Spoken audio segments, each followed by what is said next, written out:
Charlie, you didn't have to no dress worries. for us. You didn't, really. I want to get dressed in my very best for you, Joe. Hey, Barry. Go ahead. I took my name tag off because I think I know who I am. Every day. Hey, So government dollars at By work. rule, you have to wear a Good. Seriously? Yeah, just trying to figure out. You have to wear a jacket at the time. It's good. Yeah. I think that's, I mean, generally. So Davis, yeah, but I do. That's how I. Oh, no. And it's, it works out well. I do have the, Okay, wait a minute, where's my Dropbox? Where's I my know they're Dropbox? not quite as, Oh, yeah, you had one. Be able to pull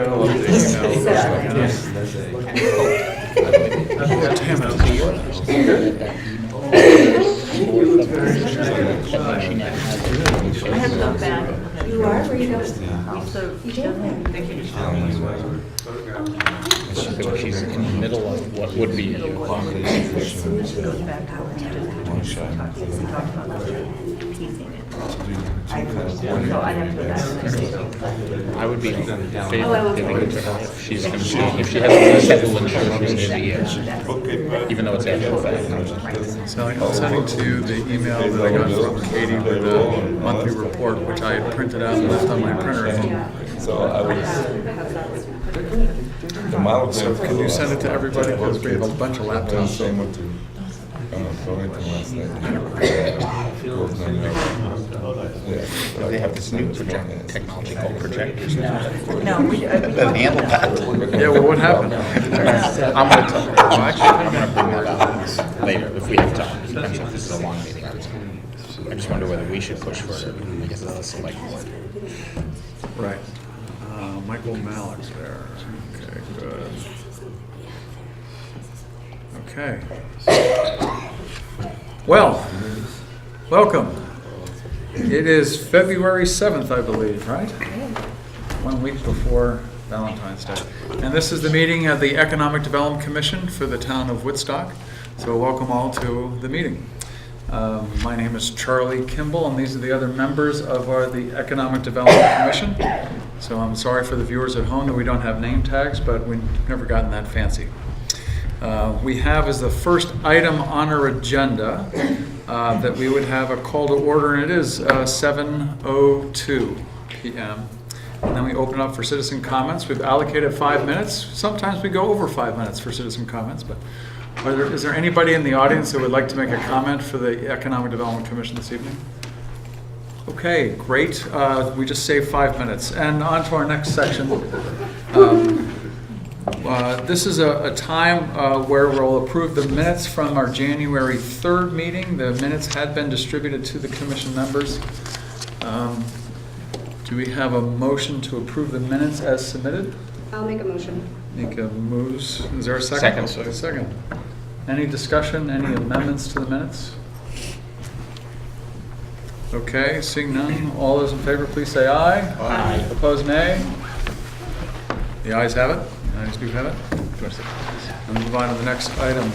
So we are missing just one commissioner this evening who is away, so it's great. Thank you all for coming. It's great.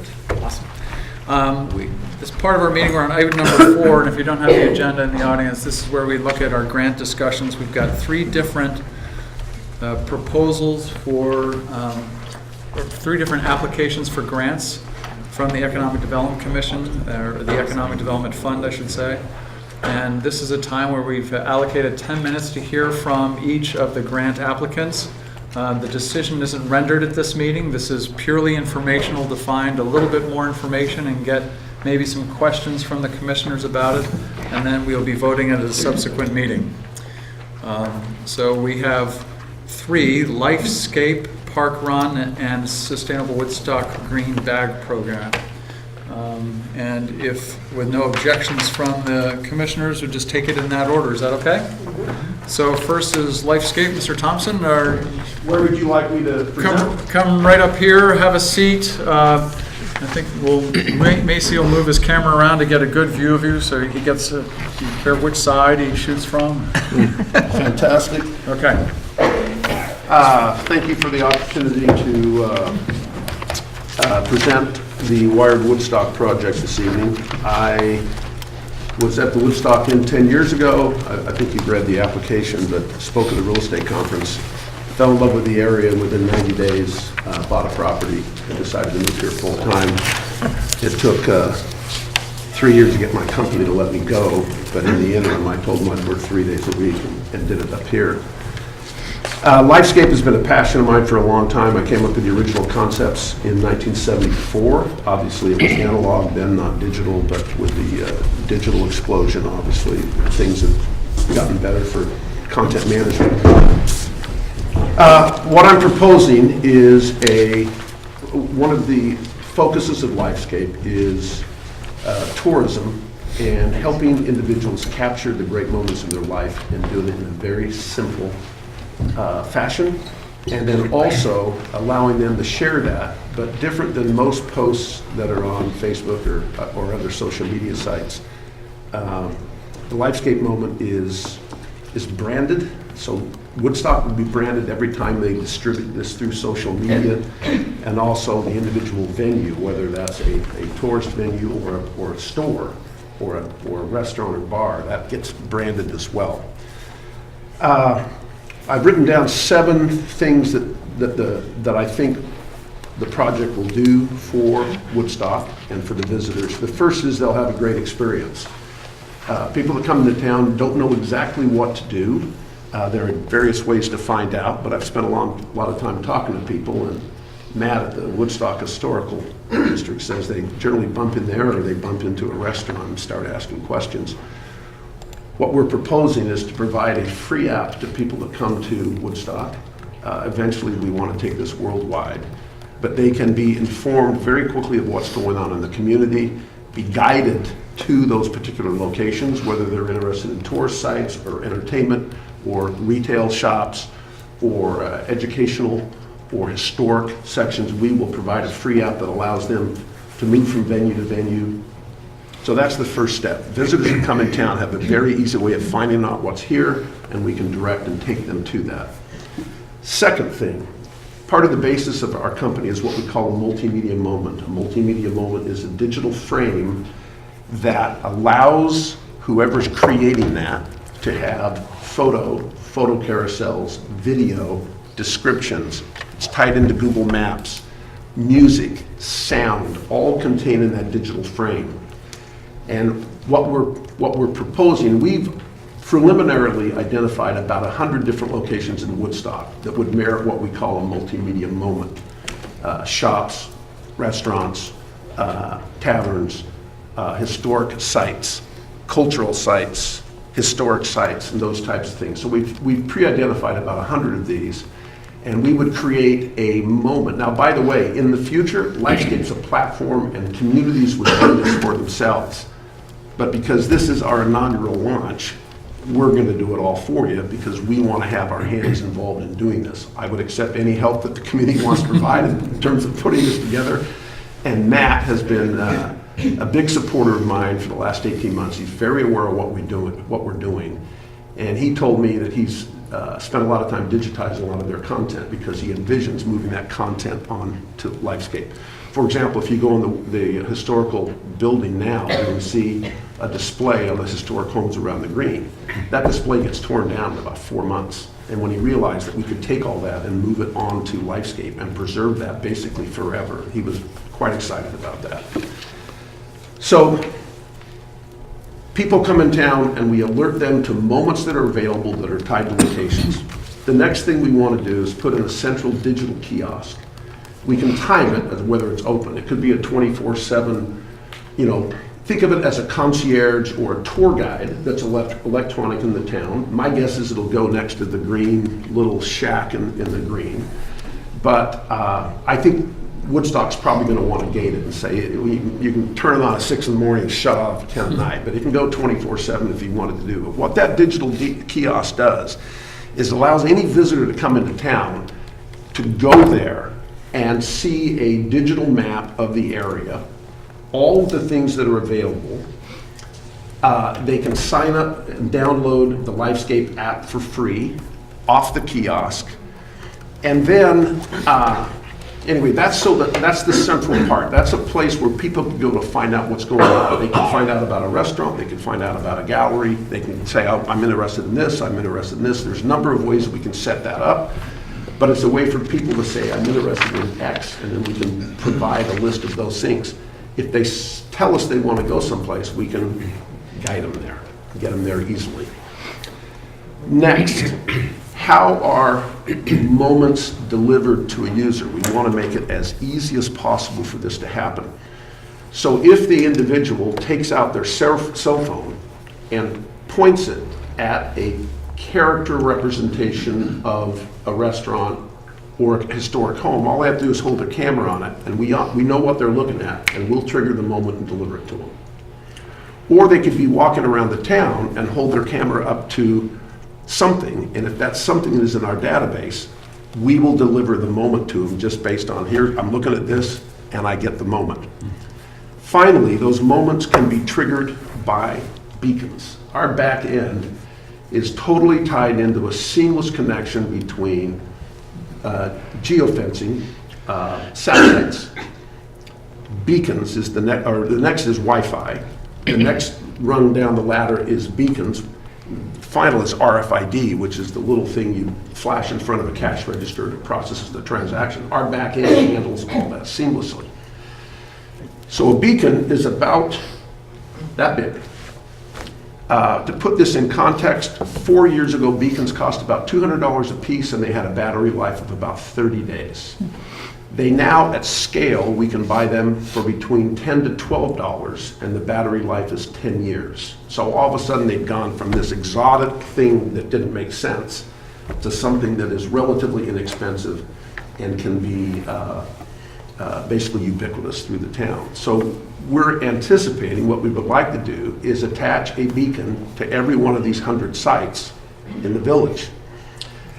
It's literally an object about that big. It's weatherproof. It has no value. If someone steals it, we just turn it off, just like a phone. If someone steals my phone, there's no value in the phone. In fact, there's a lot less value in it in a beacon.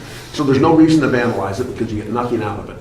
But a beacon can be attached to anything. It could be attached to the cannon down on the triangle. It could be attached to a shop. It could be attached to one of the posts with the historical marker on it. It could be attached to 13 or 14 different venues at the Woodstock Inn. And what this beacon allows us to do, if someone is interested in learning about a place and they tell us, that's what I want to see, and they're walking towards that place, the minute they get in proximity of that place, the beacon tells us they're there, and we automatically deliver the moment. Think of that moment as a digital souvenir. Video, photo, descriptions, all types of things, and they can swipe and get more and more information. So those things can be loaded with information. Let me tell you,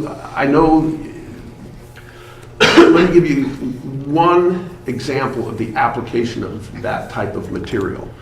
We've just signed a contract. We've had various contracts with UMass Amherst, but we literally just signed a contract today for the, and by the way, this is like the third contract. Each time they get bigger and tighter. But for the William E. Du Bois collection at UMass Amherst. William E. Du Bois collection has 100,000 pieces of content in it. It is their flagship collection. And they're very interested in us taking those 100,000 moments and converting them, those 100,000 pieces of content, and converting them into moments that people can download on their computer or on their phone. Plus, we can wire those 100,000 moments geographically across the country. So if one of our users is interested in Du Bois and happens to be in Nashville, part of where he went to college, and they're coming up to a location where he delivered a famous speech or turned in one of his papers, we can automatically push that content to them at the perfect time and place. So wiring Woodstock for 100 beacons, for us, is nothing. We'll wire Du Bois in 100,000 different locations.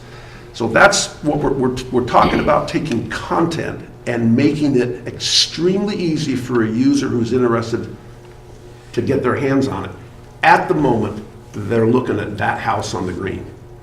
Here's the historical background, here's when the house was built, here's who owned it. all of the stuff that the historical district can supply to us. Next, so you've got this multimedia moment, and all the user has to do is click a white plus on the phone, snap a selfie, and we take that selfie and move it into the professionally shot moment. And now it becomes personalized to them. I'm looking at the middle bridge, beautiful photography of the middle bridge, all the history of the middle bridge, of where they drug it across the river by 2 oxen going around a capstan and moved it 3 inches every time they went around. None of that is really available, but it's all there. We can load all that into the moment. And then,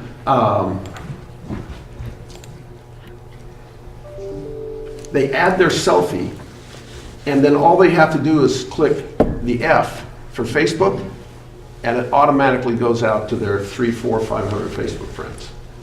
But what goes out is not a poor picture taken by them that goes out and say, hey, I'm in Woodstock, but a professionally branded moment that goes out, branding to Woodstock. I don't know if you could brand to the middle bridge, but you could brand to Montverde, or you could brand to Bentley's, or you could brand to Gallery on the Green, or you could brand to the Woodstock Inn. But what goes out is branded to the town, branded to the location. Plus, we know where that goes. So we can collect information on where these things go. I will never divulge private information of a client, but I can trend that information and provide any qualified stakeholder to have access to those trends. How much time they spend here, what are they looking at, where are they going, who it's being shared to. By the way, down the road, when those people that it's being shared to come back into town, we can automatically say, hey, thanks for coming to our town. We know that Bobby and Sue told you about this place a year ago. Let us make it easy for you. Here's what we recommend, blah, blah, blah. Now, Because we hope to have some questions. Would you like us to ask questions as we? yeah, the one final thing I'll tell you is we can connect these beacons and create guided tours. So someone could come in town, we could list 5 guided tours that they could take. I'll give one example, the historic homes on the Greens. They say, I want to go on a walking tour of the historic homes on the Green. They walk in front of Gallery on the Green. We know they're there, and we deliver it to them. Back then, it was not called Gallery on the Green. It was the name of a house, but it was part of the Underground Railroad. Most people don't know there's secret rooms in that place where people moved slaves onto Canada. We can educate them about that venue. When they're done, they move down the street, little map on the phone, move down the street, that one shuts off, and the next one turns on. That one shuts off, and the next one turns on. And when they're done, we say, hope you had a great time. You want to share this with your friends? Click here.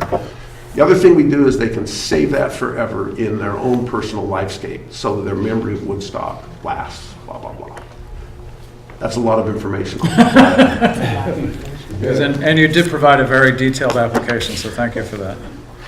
I just want to make it, can I just, well, it's Sure. maybe more of a comment, because I've talked to Linwood about this, so I think there's one thing that I think is important for the committee to know, and we'll, again, we deal with this offline at our next review meeting, but that you're proposing, just to confirm, you're proposing to put in this infrastructure, the digital kiosk, the beacons, and the creation of the content. Yes, The cost of all of that is about $80,000. yes, You're asking us to put up $15,000 of that cost. yes. If the company succeeds, that's terrific. And Fantastic. if the company doesn't succeed, or, the infrastructure is still there. Kiosk stays, Right. beacons stay, Right. and the question would be who would run the back end of the software, Right. and that would be up in the air. Right. But So the downside for us, I guess the point is that we get something, in the best case, we get everything that you described, and it's a vibrant community of people that might be drawn here. In the worst case, we get something, yes, and and it's unclear whether we get more than the kiosk and the content digitized. We'd have to figure out what to do with it. But yes, I just want people to understand that our interests aren't precisely tied to the success of the company, which we all hope succeeds, because that would be really good for Woodstock, because, you know, as an employer Hire a growing. bunch of people and all. But still, this is a physical thing that you're asking for, and we would still end up with something. Yes. Whether it's worth the money or not, we could decide, but we still end up with something even if the project And with was- regard to the risk of the company, that's why I put in the application, don't give me any money up front. Wait until it's turned on and working, and then you can give me the grant money.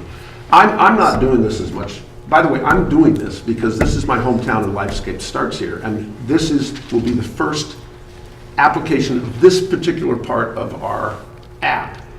I want to do it in a place where I can watch it 24/7, where I can watch the feedback, talk to the shops and the stores and fine tune this thing.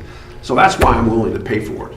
My interest in your support is it'll help me get the support of other communities. This thing will not be viable by itself. It'll be viable when we can get hundreds of communities using this. So I want to clarify a couple points that brings up. So one is the infrastructure's here, the content that gets created stays with the town, but it does depend on a back end. There's a back end.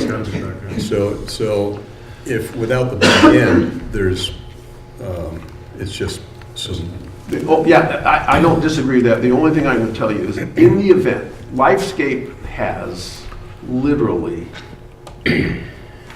hundreds is not an exaggeration, but dozens and dozens and dozens of applications. In the event that Lifescape does not make it, I don't think that means that none of Lifescape makes it. It means that this or this or this doesn't make it. And as long as that back end is being used by somebody in some fashion, it's easy for us to keep this thing continuing. And then A catastrophic failure of Lifescape is not very likely. right. So then, kind of reading some of this, it seems like the kind of the end game is that this is a monetized platform to generate income. Is that, I mean, what's the long term here? 5 years out, it kind of functionally it works. Is this something that the town is, 20% partner in a business, or what's the end game? How does this ultimately play out? What does it look like in 5 years if it's completely successful? If it's very successful and we're generating a bunch of revenue and you guys, as part of the grant application, say, hey, we put up 18% of the money, so we'd like 18% of the net revenue, I have no problem with that. Those are decisions that I make 100 decisions a week on this thing, and those are just decisions we've pushed out. But I have no problem with that. Okay. And most not-for-profits, by the way, UMass Amherst has, in the agreement we've signed, we can attach corporate sponsorship to all those moments, and UMass Amherst doesn't want a penny of it. right. But if it helps your budget and helps the chamber or other, I understand. I have no problem with it. We would like to recover our costs first, since we're the ones who put up the bulk of the cost. And then one other question is, at some point, does it become restrictive to paying members? So if a business downtown chooses not to pay an annual fee, are they excluded from this, or how will the 100 sites get chosen, which are not selected? Can you talk a little bit about that? Yes, although my thoughts about this are not 100% concrete, because I want to talk to businesses about how this thing operates. But what I imagine is we'll fire everybody up for free and run it for free some period of time, and we'll get a feel for how it works. The business, when I talk to the businesses and they say, by the way, this is not an expensive thing for a business to have. I mean, it could be $10 or $20. It's not a lot of money. Our kind of a company doesn't make money because we're doing a few things and charging a lot. Mm-hmm. It's about scale, and we charge very little, but do it at scale. For example, I've done an agreement with the Association for Cultural and Tourism Exchange in Europe, ACT.world. You can look it up. It's a not-for-profit with 50 government agencies behind it. They are wiring Europe. They are using Lifescape to fire the moments for all those beacons. Belgrade alone, which is the rollout city, is 2,000 beacons. We're preparing the material for them. It's not a lot of money. It's not huge amounts of money for a business. It's little increments, but over time it could add up. So I would think at some point, if the majority of the business say, yeah, this is great, we're going to do it, and a business says, no, it's not worth the $10 a month, they don't have to be a part of it. But if the other businesses are willing to make it a going concern and somebody wants to opt out, that's the rub. What if 25 businesses are willing to help pay? And the only reason they should do it is if we're driving more business to them driving more value to them than what we're taking out. And then if someone holds out, I'm not sure that it would be easy for me to say, you guys all pay and you don't have to.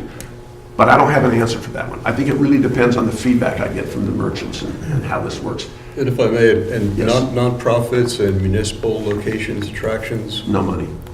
No money. No money for the town, no money for a not-for-profit, no money. There are probably 27 restaurants in the area. Most people are shocked when I say there's that many, because there are. Very, very close in, you don't really think of them as restaurants, but they kind of are. And there's businesses, so there might be 40 or 45, 50 that are involved in that. The other 50 are not-for-profits. I hope that, I don't have a concrete answer. But thanks.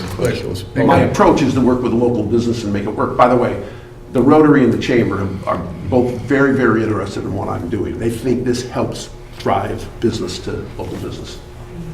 It sounds really interesting. Can I ask, what are the long-term operating costs? If, let's assume that it works and it's running 5 years down the line, is Woodstock responsible for expenses to try and keep it up and running? And what are our other responsibilities? The main responsibility I'd like early on is the support of the community in getting the permissions I need for some of the content. Matt has told me you don't need much. I mean, the homeowners cannot reject somebody looking at their house from the street and we providing information on it. But if the community gets behind this, we can get it done. But any help that can be provided there. As far as costs, we'll leave the cost for the first 2 years. The costs after the first year are not a lot. It's back end, it's not a lot. The biggest expense is getting this back in. I suspect that this thing will be revenue neutral within 12 months and probably generate a profit in the second, because the expenses are not high and the incremental values that come in, I think, will be there. Okay, so But long term, I don't think the town or are going to have any long term expenses. This thing will, I think, pay for it. And are you creating all of the content? Are you responsible for, hiring people that will create that content? Yes. In the budget, you'll see that I've allocated about $15,000 just to create the 100 moments. I've allocated some other money for video stuff, but yes, we will create the content for Woodstock. In the future, I'd like to get other communities doing this. We'll provide the platform, and they'll provide the content, or they'll hire us to provide the content, which I'm happy to do. But I'm doing this for Woodstock because I want to get this thing off the ground, and I want to watch it, and I believe enough in the concept that I'll front the expense. And would you work with, sorry, just one last question.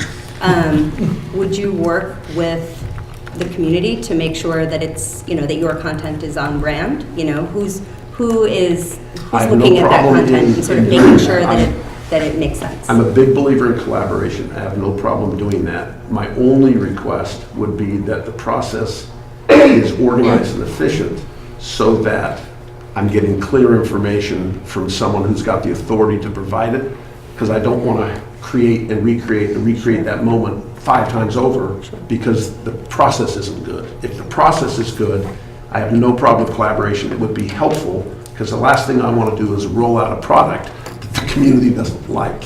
My concern about the collaboration is the efficiency and the process. But as long as that's reasonably up to speed, no problem. I would want the feedback because I can deliver a better product if it's in sync with the town's values or the values of the individual shopping or venue or whatever.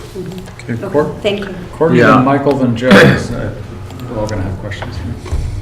Yeah. All right, Woody. Hey, how are you? So Woody's gone over this with me probably 3 times in the last 2 years. And I thought it was brilliant when I first saw it. I thought it was a great idea, and it goes back to 1969 or 1970 when you 74 is when concepted I it. came up with one. But I think the biggest thing is you're kind of at the point where you're just trying to get that next platform of implementation and launch. Am I not correct by saying that? Absolutely. And so I think the key there is trying to understand the cost and who are the experts that can get you launched, besides just the money part of it. Actually, right now, the money is the largest roadblock in the future. I put in the application, I've raised $1.8 million, and there's hundreds of thousands of other paid-in capital. I need to raise another $400,000 to $500,000 over the next 6 months. I've raised $1.8 million. I think I can raise the balance. I don't need all of that for the Woodstock project. But if there's one rub, but that's it. But that's always it with a startup. On the tech side, my new partnership with Gene Food Velocity Partners, he's got the back end under control. We basically have rewritten all the code. And the back end and the technology and the programming, I don't have any concerns in that area. Okay. The issue is going to be, can we raise enough money? And for this local project, the 15,000 consultant fees will be part of that implementation consultants that will help make that launch, Yes. besides just the salary piece of it. So on that note, I think it's important for this team to understand too, if we invest in it, what's the difference of having this versus today's social media, and people utilizing that and saying, well, this is a lot easier for me, it already exists, and I can go out and I can actually change up, I can put whatever I want on social media based on collecting my own content going along. So what's the difference? I think the difference is I believe that when someone is walking around the town and they're looking at something, some people are just going to look at it and not pay attention. Other people are going to want to know something about it. And we can provide the information about that part of it. As silly as it is, I envision one of the maple trees on the green having a beacon on it, and I can very quickly explain to somebody maple syrup, the rule of 88, what makes it work, and they can look at it. And they can look at the photograph and get a little cursory view, or they can click and go deeper and click and go deeper. I think that people will respond to having information, or even if it's just great photography, great connection. One of my partners, I'm name dropping now, but one of my investors, not a partner, but one of my investors is a gentleman by the name of Neil Braun. Neil Braun is formerly the chairman of Viacom Entertainment, formerly a president of NBC Television. He believes that this is going to change the way content and media is marketed and consumed on the planet. He's invested in the company. I'm on the phone with him every couple of weeks because he believes, when he first saw the concepts a couple of years ago, he said, "Lynn, this is genius because social media is really about narcissism and voyeurism. Everybody wants to share what they're doing with everybody else, and everybody else wants to see what they're doing." I believe that if someone has the ability to download a cooler moment because it's got a video and it's got better photography, but they can still add their selfie and claim it as their own, and that goes out, and there's information that goes out, not just a photograph, so someone who gets it on social media says, "I'm interested in that, I'll read it," or "I'm not, look at the photograph," delete like they always do. But there's a chance that people will read deeper and learn more, and maybe those people are inspired to come back into the community. But I believe that if we can deliver great content, photo, video, and information, and deliver it when they're looking at the venue or looking at the site, there is an increased chance that they connect deeper, the connection lasts longer, and if they share it, it'll be a more powerful marketing piece for the town to go out. I think we understand that you've got no passion about this product. I think this is cool. I've been thinking for a while, we do need an app for this town. But just a quick question, do you have any potential launch date in mind if this is a go-ahead? Yeah, I think I put in the application 4 months. June 4 1. months, wow, June 1. cool, that's all I need. I'm 100%, my web product is up and running. You can come into my office and look at it. That'd be great. Joe's seen it, you've seen it, you've seen it. The web is up and running. The mobile, we're about 55% complete doing it.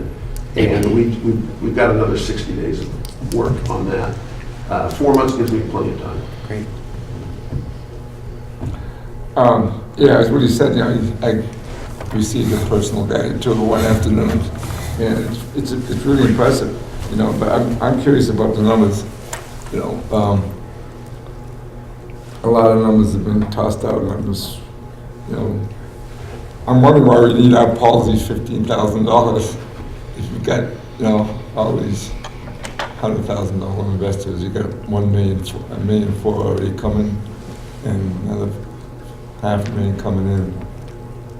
15,000 doesn't seem like a big deal. I'm not a big negotiator. I really believe in, you know, straight talk and all that. The reality is if the EDC turns me down, I'm going to fund it anyway.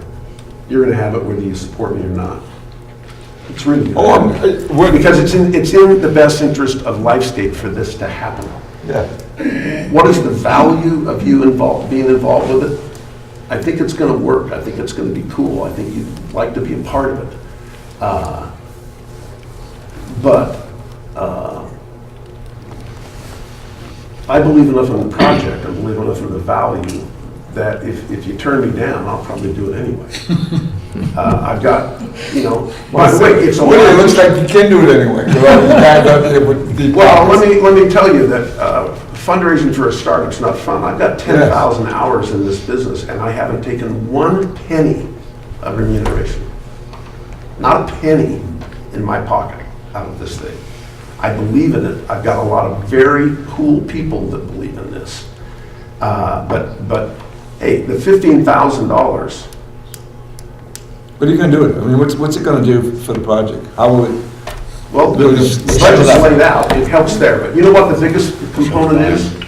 When I go to the next community, I tell them that Woodstock was behind this.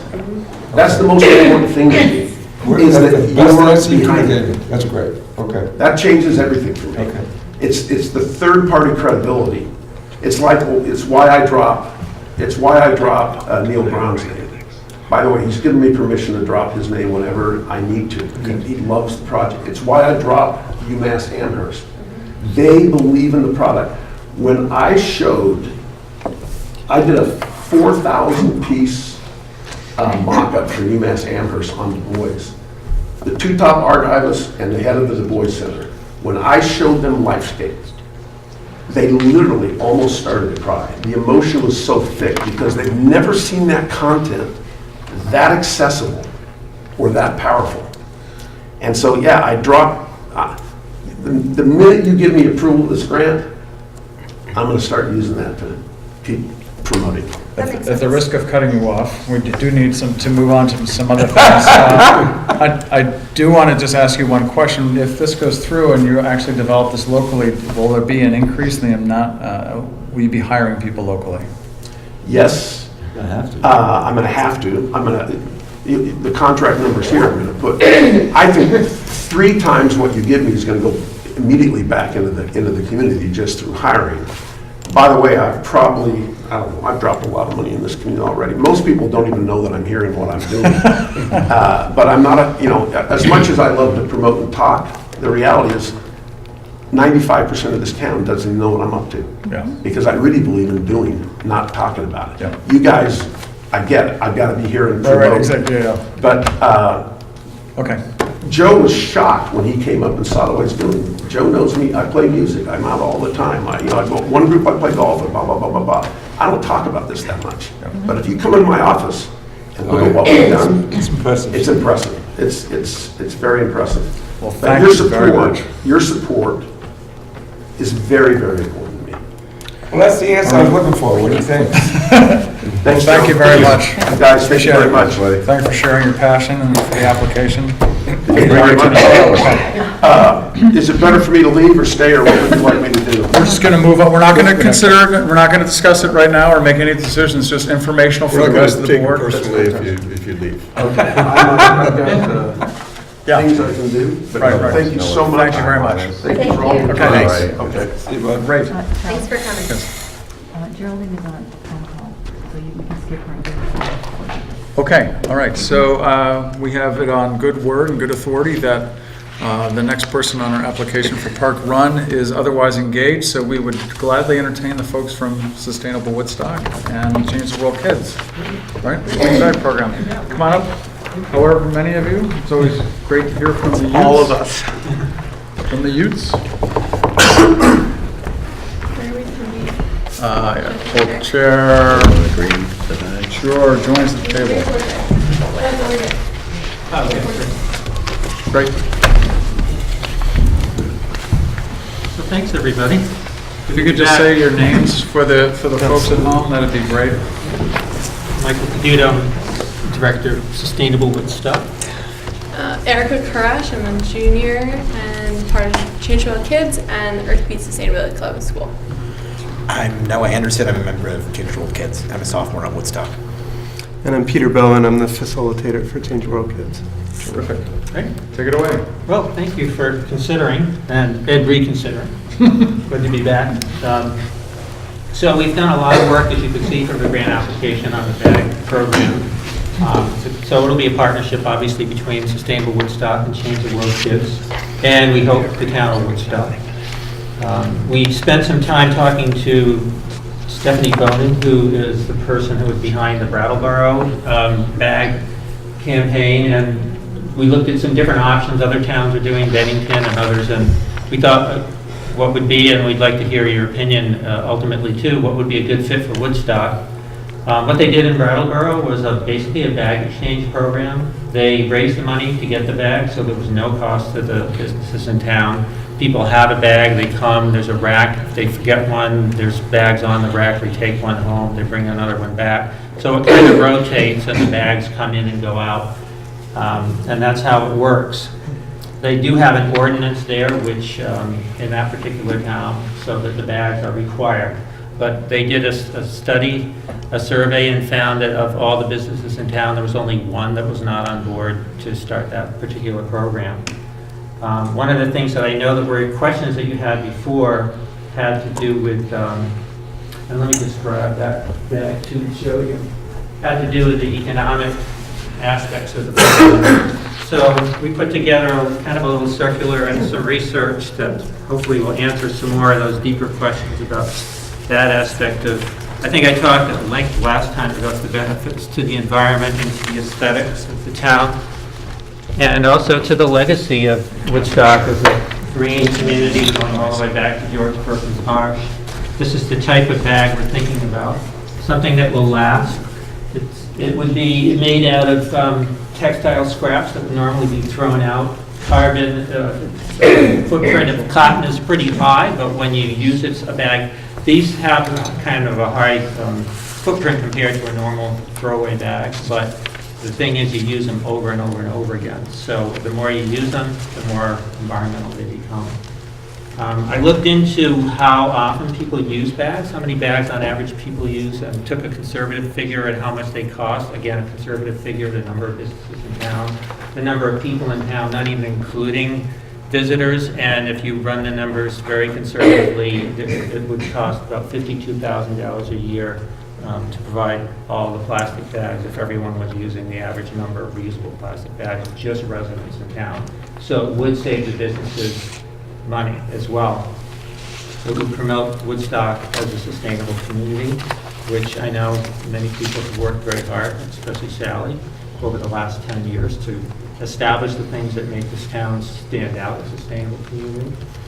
I looked into how important this was in town, so There's a green business program that Vermont has, and a business has to go through a pretty rigorous process for everything from using high energy efficiency lights to using recycling and doing other things, and wondered, well, what's the interest in this area?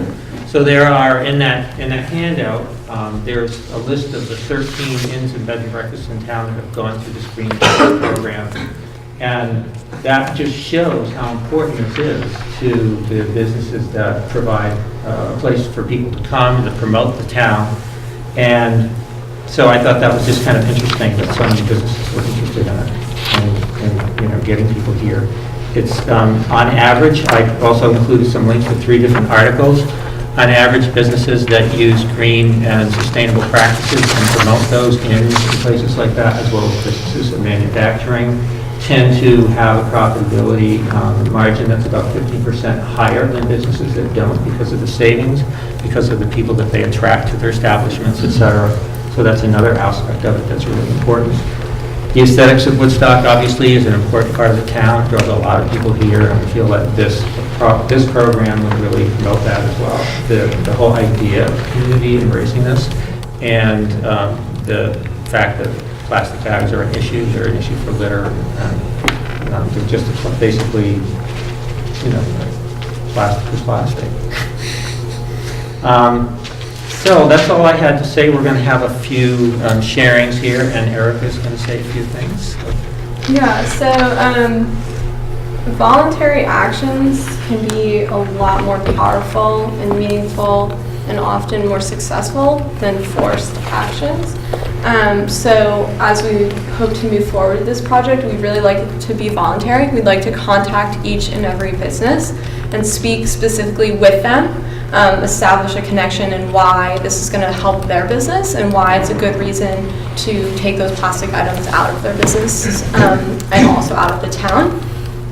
And we're feeling that with that versus the force mandated or ordinance, that people will be more on board with our actions and also more supportive in terms of looking and helping to make other businesses want to change should there be any resistance.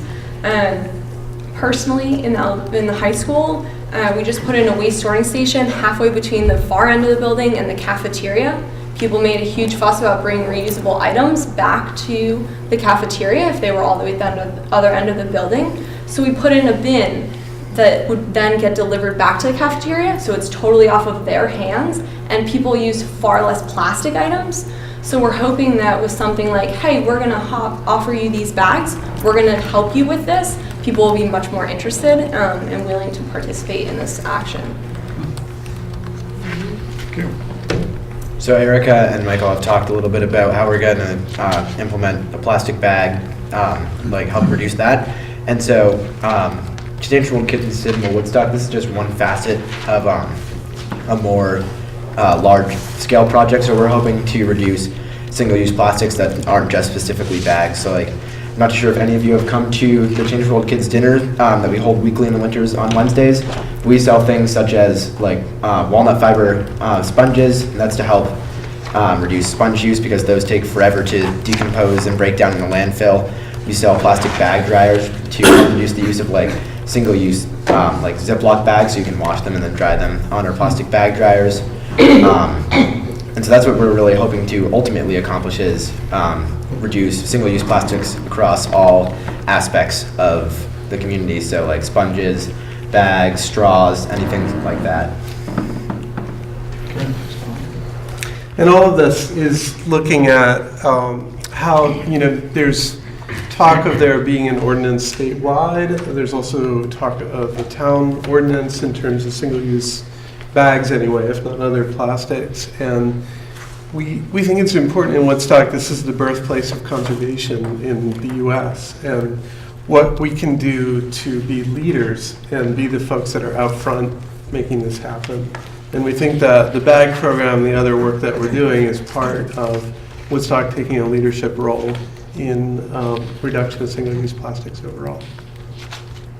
Great. Thank you. So questions for our panel? Do you have a sense of what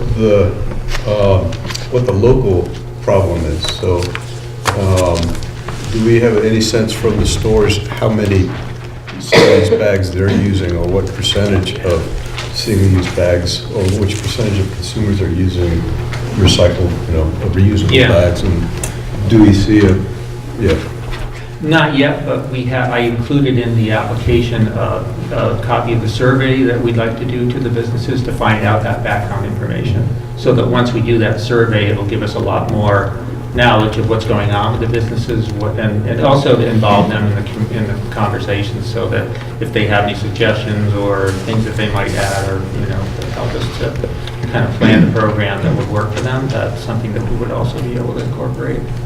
But yeah, that would be great to know that. I was thinking that Woodstock Farmers Market is already promoting their canvas bags, right? Yeah. And I don't know if Max is doing anything similar, or any of the other stores. So perhaps there's a co-branding opportunity with certainly Yeah. Farmers Market or some of the other stores. But, Yeah. and there is legislation that is one of 1,000 Right. bills that Yeah. is going to be Yeah. considered this session about Yeah. single-use plastic. either And it bags sounds or like the products. support is there this time around. Hard to know. It's so early. Yeah.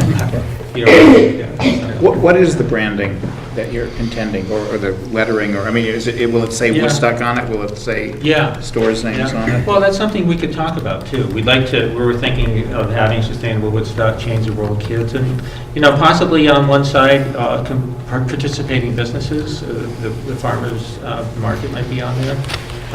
That's something that we could work on together, really, exactly what that would look like. But it would be nice to have the organizations that are really involved featured, and the town, we're hoping the town of Woodstock. I think last time you said you were really interested in having the town of Woodstock featured on the bag as well. So it could be kind of a Woodstock branded bag, but participants featured on it. But again, that's a conversation we can have. Certainly the Woodstock brand that the Chamber of Commerce worked on a few Yeah. years ago would certainly be great to continue on that role. Yeah, someone else. What about replenishment? I mean, everybody's not gonna bring it back, and they're gonna get lost, Right. they're gonna get, Yeah. damaged somehow, maybe. So there's gonna be depletion in inventory. Yeah, we'll need to find more money to replace the bags over time. And we're just committed to doing that. It's part of, in some ways, we consider this. So we can expect another visit to you sometime down the road. Well, I'm not sure how we would fund it. We may just look for another source of income. I'm not really sure. How many bags does It's this possible too. Pardon? 500, okay, thank you. 500 bags, right? Yeah. And of course, it's a social change. Yeah. So we're starting it. Yeah. We're hoping to bring in these bags. But once people see it and it's happening, and there's an order, we're voluntarily doing this, then people kind of catch on. It's just part of their normal life then, to be bringing bags, to be taking bags, to remember to return them, to go out and visit somewhere else and be like, hey, I really like that bag. I want to carry that around with me, and buy one themselves. So once we... It's a sale. Not necessarily our bags, but if they travel to another state and they say, hey, I really like this bag from this place, they might bring that back and use that in their daily lives. So we're just starting the social change. Changeable. Is there any discussion about, it probably was, about possible merits of charging something for the bags? Because, it's, if you have a yard sale and you try to give stuff Right. away, no one will take it. You got to put a price on it for them to value it. Yeah. But then you have to be And then you involved in have- bookkeeping and all that Yeah, stuff. I mean, we've gone back and to forth on that. In fact, regenerate, if too. you look at the back of this is something that Zach and I have been working on. He put that we would do that and get like a revenue stream. And I said, yeah, but we were talking about a voluntary program. So it's something that we've also talked about. Another thing and a way to look at it is that it's not a matter of whether something like that, or anything. It's a matter of when this is going to happen. At some point, the state, or there is even a New England group that's looking at it. This is something that's going to eventually happen, and it's a matter of whether Woodstock is out front and doing it, or whether Woodstock is responding to a mandate from at the state level. So we could either be in place in the bag program. So at some point, there's going to be a mandate for businesses to get involved, and how that will look at that point, we'll hopefully have something in place. But if that's the that would be another part of the conversation, is how do we get this going with this initial run of 500 bags? And then how do we, from there, discuss, make it a sustainable program that could perpetuate it, so. And Okay, it's, I think we got 2 more questions. Barry, and I then... have one as then, well. What's your name? Courtney, yeah. And then, go ahead, Barry. And what about promotion? I mean, if Sustainable Woodstock and the town and Change for All Kids were to do this, it is kind of a big, exciting thing. Yeah. What efforts do you have in mind to broadcast that? we're very fortunate that we have the weekly column in the Standard, which is, everyone reads the Standard Yeah. here, and is a great way for us to get information out. I mean, to mostly potential visitors or residents or, the broader world community. Yeah, Oh, so they know Absolutely. prior to coming into the town or when they come into the town, they're, It's just another cool thing Woodstock's doing Yeah. that Yeah. could generate interest and recognition. well, I have when we do something major, like some of our films, we just had a film where we had the producer and director come up, David Abel. We do our local and regional outreach, and then we do a whole different level of outreach, which was statewide, New Hampshire, and even New England. So online calendars, we sometimes do small paid ads locally, but mostly it's online calendars, NH365, some of the New England calendars. I mean, we basically take it, I've got like a 10-page list of all the places, but I would take that and put it out there. So, and I would try to get some national publicity too, because we really want to tie this in with the brand of Woodstock being the cradle of conservation, with all the way to George Perkins Marsh, and make that art through time of what we're doing as a sustainable community really relate to this program and other things that we're doing here in town. So it's a great brand opportunity to do that. Great, thank you. Courtney, you had a question? This is a semi-statement, but we are a tourist town, and this would be a great opportunity to do something extremely unique with the bag from a design standpoint, and you can get sponsorship for that way beyond this here today. And I think I don't even know what that is right now, but Yeah. that bag can get notoriety across this country with the right PR and everything. And so Yeah. really think outside the box when you go into this project. Yeah. That's all I think. Nika, you had it? Yeah, I guess it's, I know you guys work really closely with the food shelf, the local food shelf, and although it's not a mandate right now, and there's no denying, obviously, single-use plastic bad, but the mandates that are happening in Brattleboro and things like that are really affecting the food shelves because they pass out bag after bag after bag after bag, and it affects the food bank, which is who I represent otherwise, and it's the expense of a single-use versus a reusable is huge, and that's hundreds of thousands of dollars that people haven't built into their budget. So I guess I'm just saying it out loud, that that's something that you just might want to be aware of as you move forward with this project, and as you're trying to kind of bring it to the masses. Just think about the organizations that are nonprofits that do use single-use, and how you could help them make that transition to reusable bags for them as well. Actually, amazingly, Mika, we did Change World Kids did an earlier run with bags about 8 years ago, and there's 4 cases of reusable bags at the food shelf Oh, perfect. right now that we use every Thanksgiving. Change World Kids and the food shelf and other partners put together a Thanksgiving basket that's delivered all in Change World Kid reusable bags. That's lovely. So we've got that partnership up and Good. going. Okay, good. Excellent. Any other questions for our panel?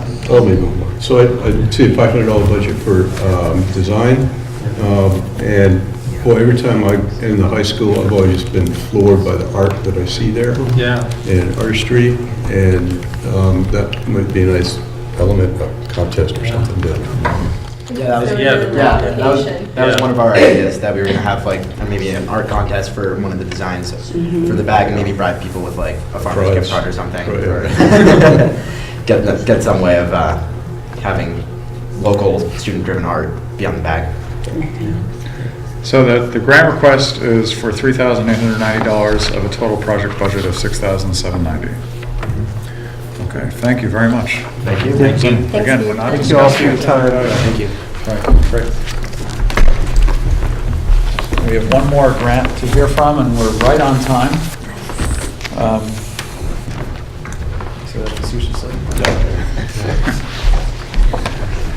Joe, you didn't get any popcorn? She's not here. Oh. No, Joe just didn't get any. Julie didn't. Julie's not. I didn't. Joey was, Joey's. Our last grant application is Park Run, and Nadine Fowler is here to represent Geraldine. I don't know why I said Nadine, sorry, Geraldine. Come on up, have a seat. This is a request for $5,000 to, I think, purchase the equipment, get everything all set up for the Park Run. So thank you for the application. And what are we doing? Yeah, so this is an exciting opportunity, I think, for our town. Park Run is an international weekly free 5K event that happens currently like all around the world. It's huge in South Africa, where I'm from, Europe, England. It's taken off now here in the States. In part of the package here, there's a map of how many park runs there are currently and how many are being developed. But I think right now, in our area, there's one in Montreal and there's one in Boston. So we're perfectly situated where we could get a good traffic for Park Run. Park Run attracts people, community people, as well as tourists. So it's a huge, one of the things about Park Run is they really monitor everything you do. All your runs are tracked and counted and celebrated. So if you hit 25, you're celebrated, and 50, and then there's a tourist piece. So you tour around and you go to different locations around, and then once you get your 20 tours, you get a hat and are celebrated. So it's really a fun thing. So in my mind, this is not only community building, health benefits, as well as bringing in tourists and tourism into the community. It's free, so nobody pays ever to participate in this. Part of it is that you meet, you run, you can walk, you can have kids, any ages. There's no sort of timing limit to it. There's a large sort of, you take a lot of photos and post on social media, so you make it really fun. And at the end, normally there's sort of a coffee spot, so a place where you'll have some coffee and chat and have a little thing there. I'd spoken with a few different people, and we were looking at different routes to take, and then Sally and I spoke, and she told me about the river loop that they've been working on, and that's going to have a 5K part to it. So we spoke to Tom Wessler about that. He sort of approved this idea. I took it to the Park Run people. They liked the loop and they approved of the loop. I was concerned about the winter with snow, and they said that they didn't see a problem at this point with the snow. You know, you're not going to get your personal best time in the snow, but you just take whatever safety precautions you can take. And if you have to cancel, you cancel. But they showed me some stats from Russia and how they're running in all weather.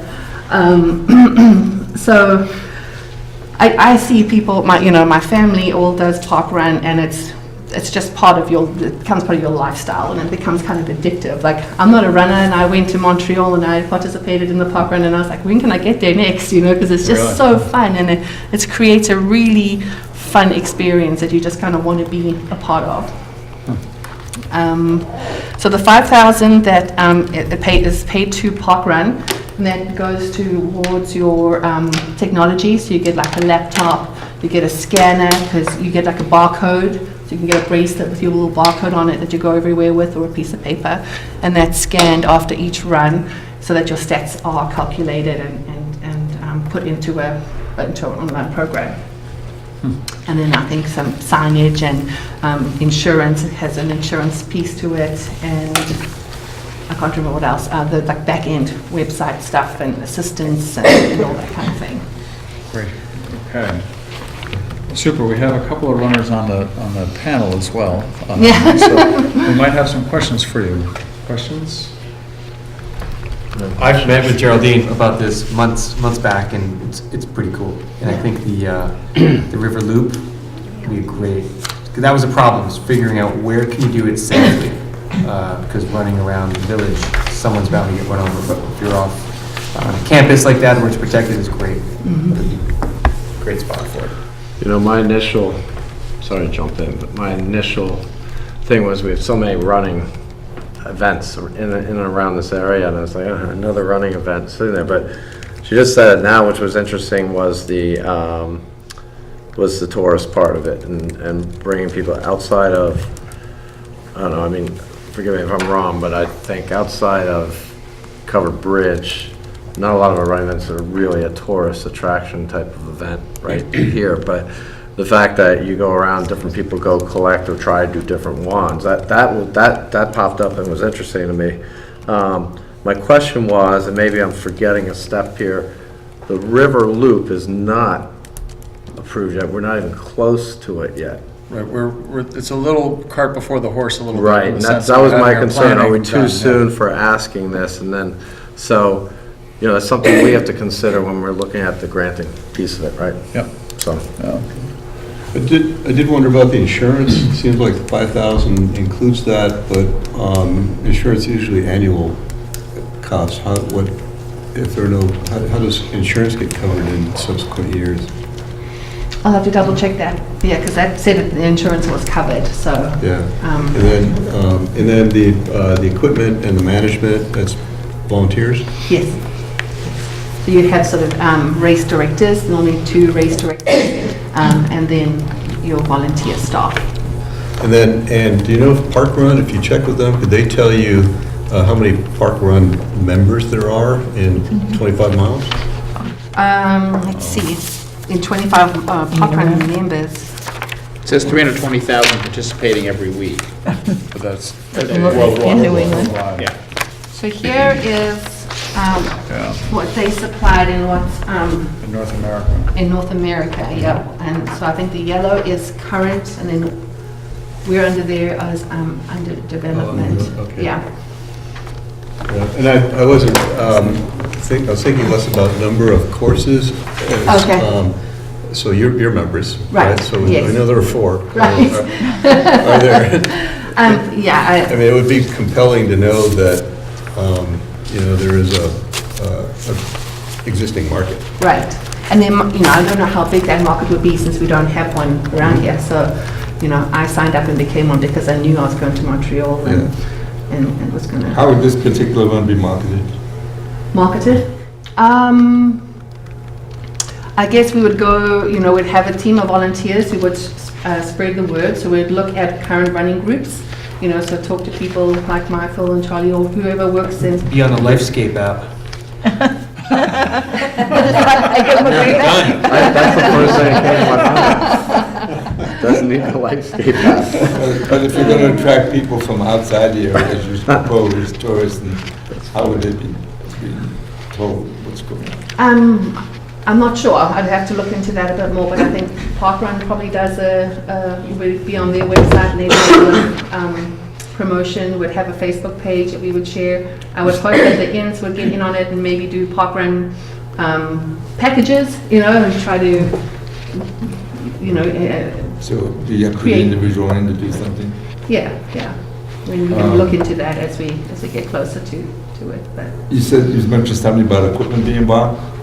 yes, that's part of the 5,000. Who keeps the equipment? I guess the race directors. So you wouldn't need it the following year then, because it'd be done. What's that? So you wouldn't need it to purchase the following year? 'Cause Yeah, it'll be, you would have the equipment, yeah.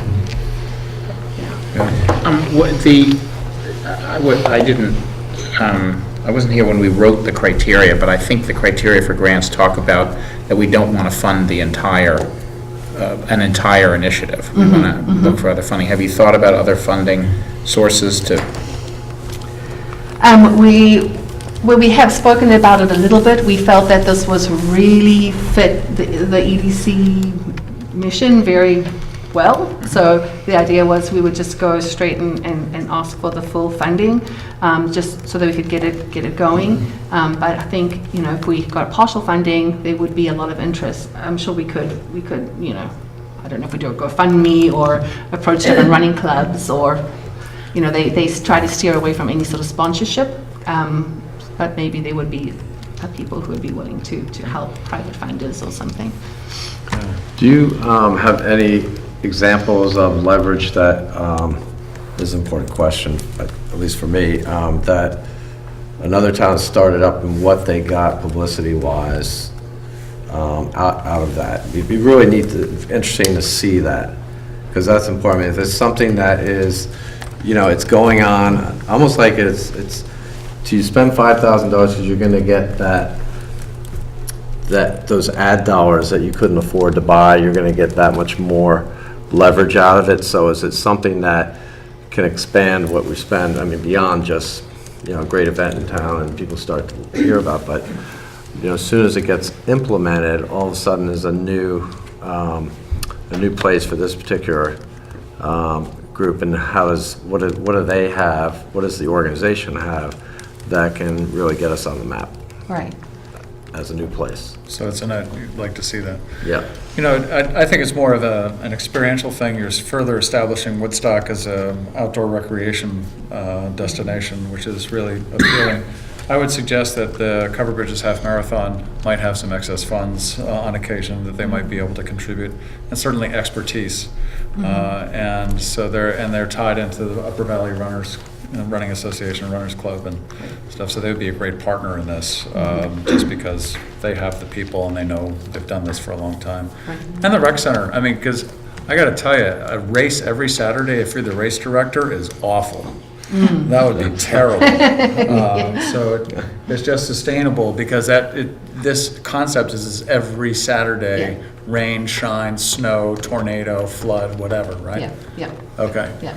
Oh, so this would be, so every week Woodstock would have a run? Yeah. That's right. Every Saturday morning, just boom, you have a run. And so that's very attractive. So anybody that's signed up to Park Run, and that's the interesting thing, anybody who's participating in any of these Park Run events, it puts Woodstock on their map, literally on their map. There's a blizzard, and there's Charlie. He's the only one out there. And they do, your promotion did actually show somebody who was the only person who showed up that one day. Right. I don't know if the timers were there. That's important. That's important. So we're talking 52 races.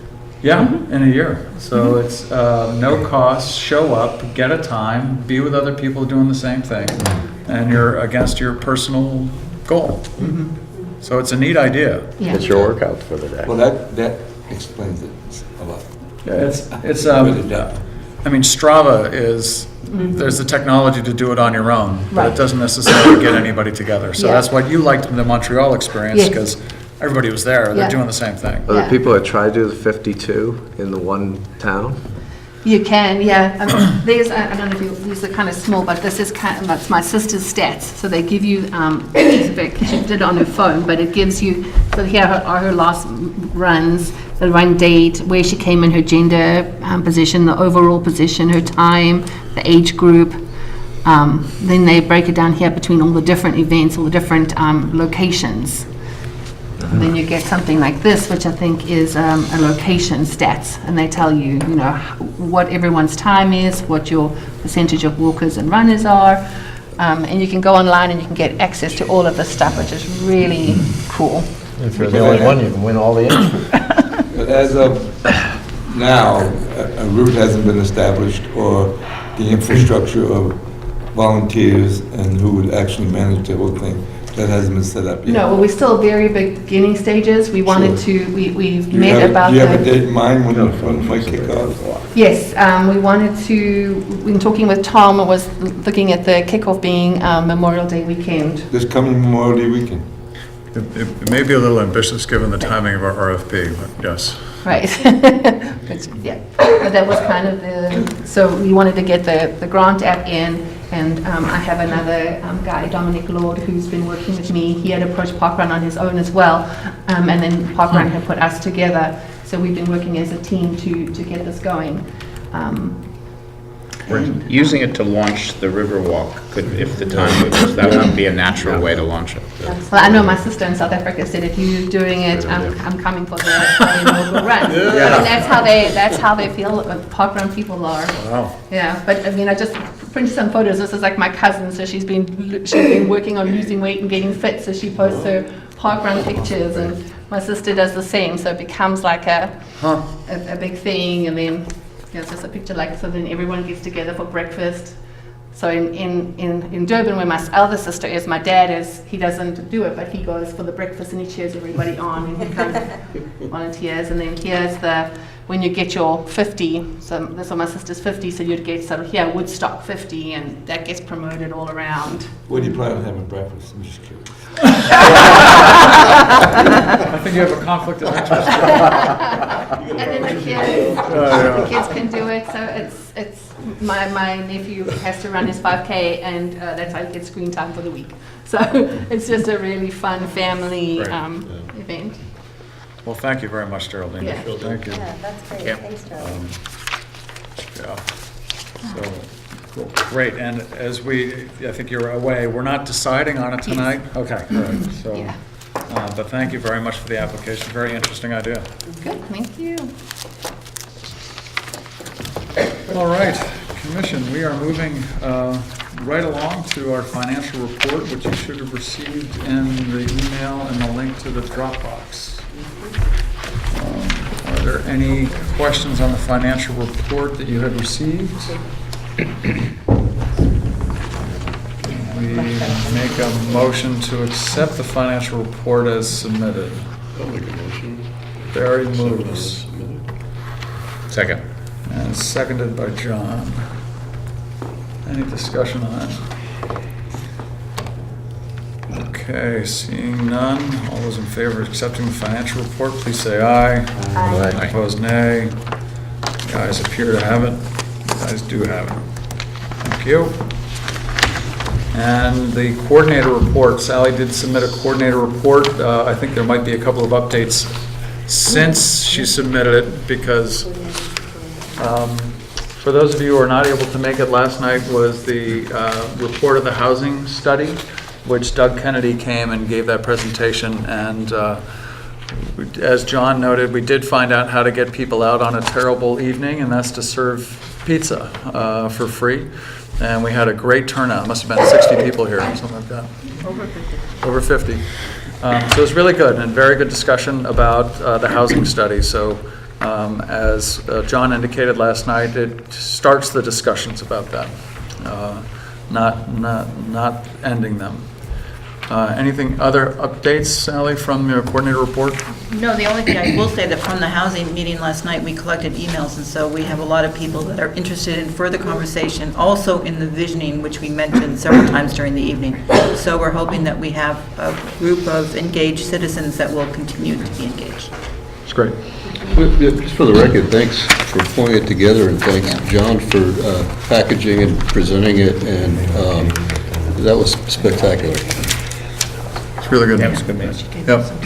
Thank you. I mean, I hope, my hope is that we will adopt some variant of that or identical for other things, you know, the river walk,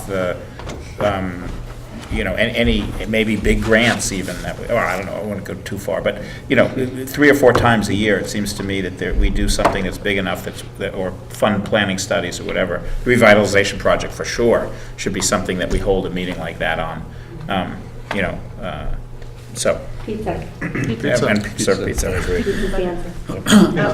And The there was, only other thing that I have in the director's report is that I would like to put together a handout for town meeting, and I don't know if that's what you were going to bring out. But that comes before the next EDC meeting, so I don't know if anybody here wants to volunteer to help put that together. What comes out in the town report is literally just the expenditures of the EDC. There's no explanation, because many of our projects are multi-year and they're funded, you know, here and there, so there's not, I think that would be very, it's not a great very story. valuable information for the whole town to read. So I think that what John had prepared for that last presentation could be condensed down into sort of a, you know, a 1 or 2 page handout and be available so that people can start learning more about what the EDC is really doing. I think it's a great idea. Is there any volunteer besides John? I think it's a great suggestion. I'm happy to condense it. I mean, it's Seeing pretty none? straightforward. Seeing that. Yeah, I mean, I'm happy to work this out. It's already written. I mean, It's already, It is. yeah, we just have to package. And I'd be happy to help in reformatting it. you know, why don't you can send it around to the whole group and. Yeah. But that's just something else. What else did you think I was going to mention? About the RFP for the Riverwalk, Riverwalk, yes, we received 7 proposals River for Loop, sorry. the River Loop Trail, for the Riverwalk update, basically the River Loop Trail. So we hopefully will make a decision next week and get that project going. The EDC had approved matching funds for that if we received it, so I think that's already in the pipeline, so I think we're okay with the funding for that. Yep. And I haven't even looked at them yet, so I Well, that don't makes me know feel what- better. I would like to see that the summary, for the EDC summary for the town meeting, encourage community member participation on the EDC subcommittees. Yes. Yes, thank you. Okay, great, thank you. And then there are general EDC updates after that. The promotion website, and I apologize, I did get, you should, okay, Got good. everything. Katie Burdan, at our last EDC meeting, I believe it was, where we wanted to have a monthly report from the content coordinator, which is Katie Burdan. She works as an independent contractor for the town of Woodstock, on the performance of the website, woodstockvt.com, as well as the digital marketing program, which is Facebook, all the different posts and everything else. She did supply that, and I printed it out and left it at home. So that is where it is, but we do have email, and Courtney has the actual statistics. You will find in your email, there's information from Katie on that. But yes, Courtney, you Sure. can speak direct to the numbers. Yeah, I'm just going to speak from a, actually 11th month launch period, because we've been up 11 months, and I'm comparing to the previous site that was 11 months. So this is, so I didn't do a January over December, but typically there's a drop out. So just from an annual basis of users, 112,000 users versus 83,000 a year ago. So that's up 34.9%, which is substantial. If I said that the site was only a little bit better than the previous site, this is a lot better than the previous site. The new users, 110 versus 83, really not significant, but sessions, those are how often people, actually one person can have 100 sessions, 149,000 versus 105. That's up 41.43%, which is really interesting. I just had a couple notes here. One of the things is the referrals are down a little bit, and one of the reasons with that, I think, is just we're trying to. The site is relatively new, and there's not a lot of drivers to it right now. So I think we had the PR firm for a little while that was driving stuff. What I've seen on the referral side is PR that's out there, and also probably some paid ads that come from other entities here in town or in the area. But most of that is articles that have been written, and a lot of times the writers giving woodstockvt.com as a reference place, which is great. So I think there's a lot of opportunity there in the long run to improve that. But the great thing is that people are going to the site. It's pretty large. I think I think it's the tip of the iceberg. I think we've got a huge opportunity down the road as we discuss more. What can we do to drive more visitors to this site that we can attract more people to come visit here and possibly live here? So it's encouraging. And that's about all. I don't want to get too much more detail. We do have a few other updates on that. Before I do, one thing that Katie did is she did really go out with a press release and some promotion around the Storefront Initiative. And you saw the report. I think Channel 5 or WNNE or whatever the successor is to it, NBC, the local affiliate, did pick it up as a story, so they interviewed Julia. WCAX also did a cover on it. NPR VPR covered it as well, and then US News and World Report covered it. So it is generating some interest. We have had an inquiry made direct to the chamber and then referred to Sally for someone who is interested in opening up a retail store. So who knows what will happen with that, but it is generating some interest. It certainly created a little buzz in Montpelier this week when I was there, so that's great. Yep. and the Vermont Standard, I'm sorry, the Vermont Standard covered it as well. And it is one of those things that people don't pay attention until it's real, and so we have some of the property owners that didn't actually know about the promotion or didn't pay attention to the fact that we had the program, but now they will, which is good when interested people take note. Relative to the website and promotion, we did have a subcommittee working to negotiate a few points with the chamber, and we need to present those to the select board for approval to get their approval on the idea. And much as we have discussed previously at this group, and I think Joe and John had also been working out something around the ownership of the URL, which is one of the points that we wanted to get also together with the chamber. So I think we are in alignment now with what the chamber board has said, yes, this looks like a good deal. And that's kind of where we are. I don't know what to think. That's good that our maintenance agreement for the website expires at the end of this month, which is February. So we are looking to make sure that we have a new maintenance agreement by the end of the month, and also a new hosting site, which would be less expensive, but still maintain the same quality. So that's, hopefully we'll have that done by the end of this month, and we're working hard towards it. That's all really good. Sound good? Yep.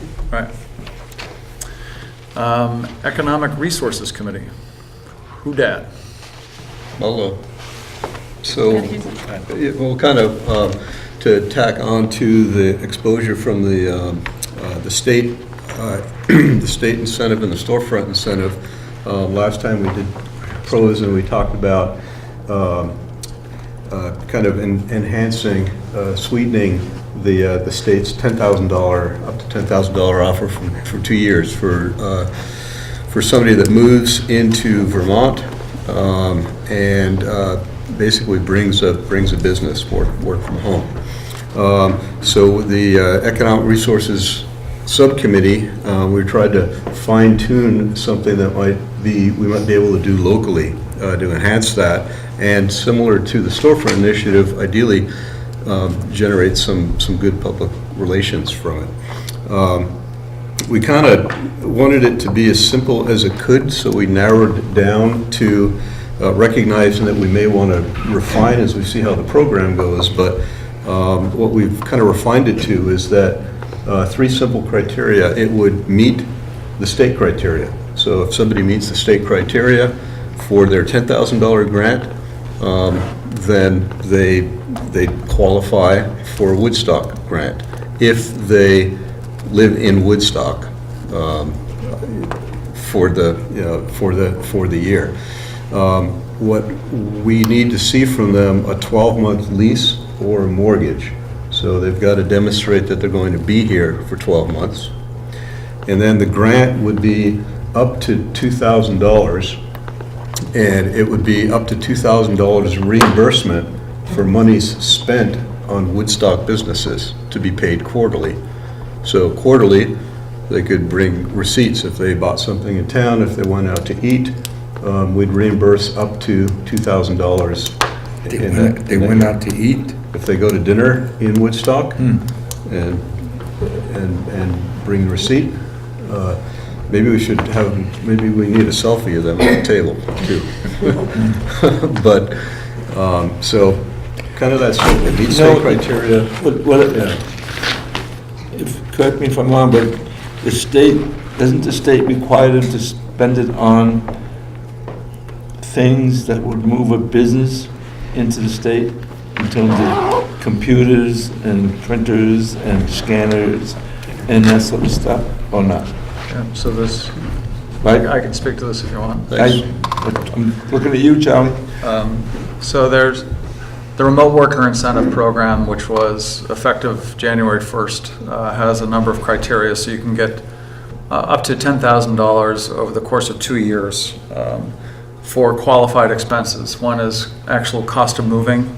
It could be purchase of equipment necessary to move your business to move your job, not your business, move your job to Vermont.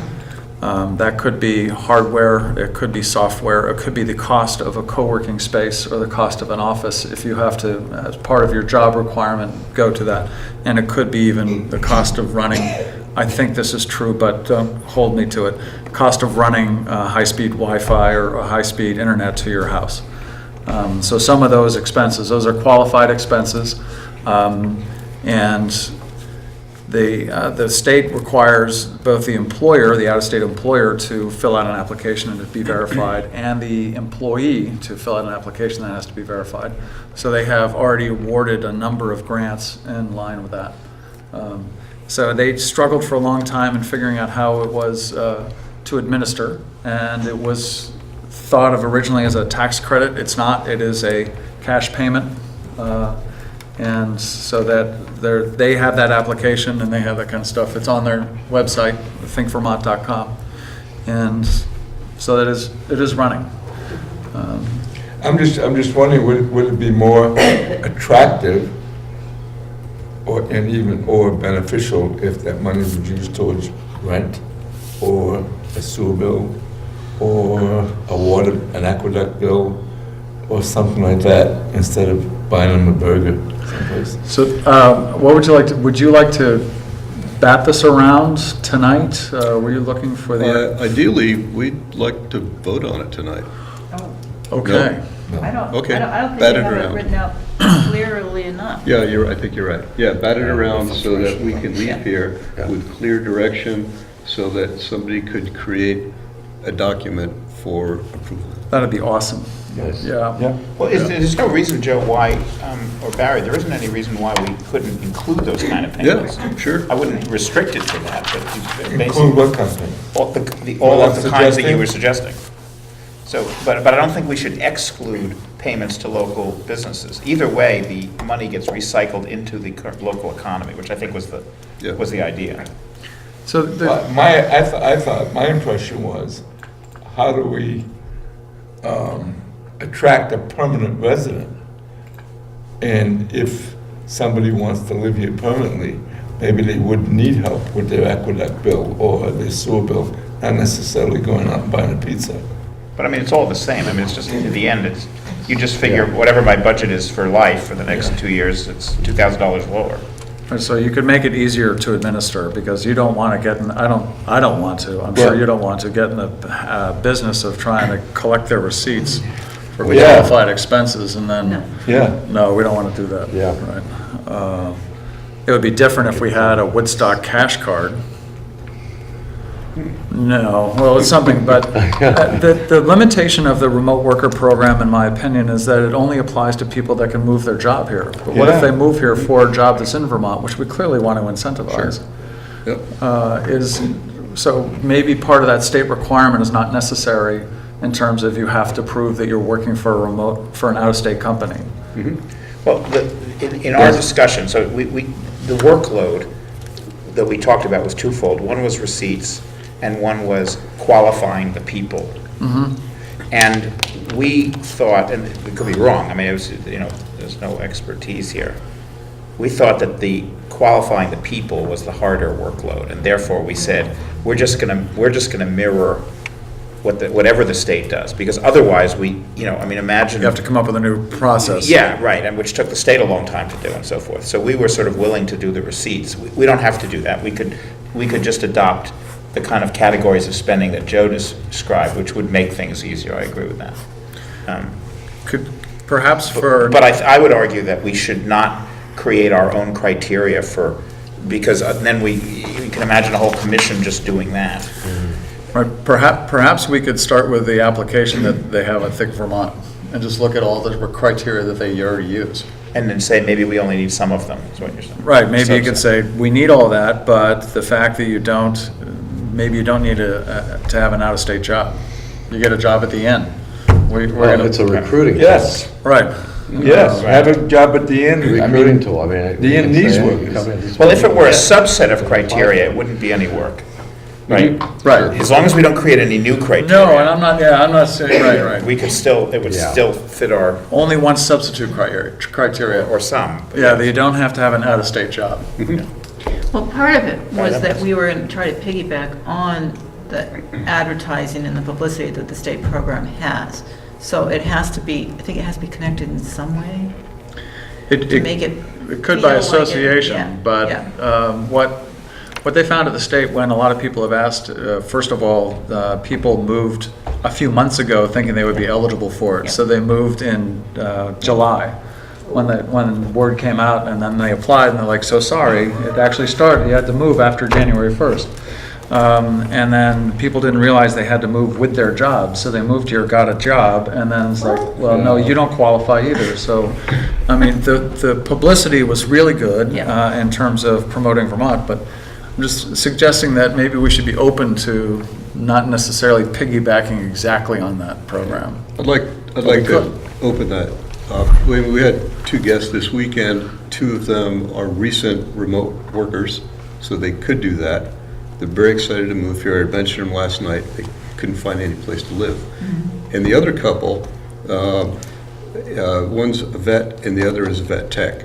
And they were interested to see veterinary clinics in town and interested to see a vacant veterinary clinic. So, you know, bringing a new business, opening a business, or taking a job, boy, you're going to live here. Sure. How do we do that? Well, I'm sorry, but I feel it's important that there's a suggestion of permanence. You know, you're gonna be living here and working here, whether you bring a job or you take a job. What's at least a But one-year but I'd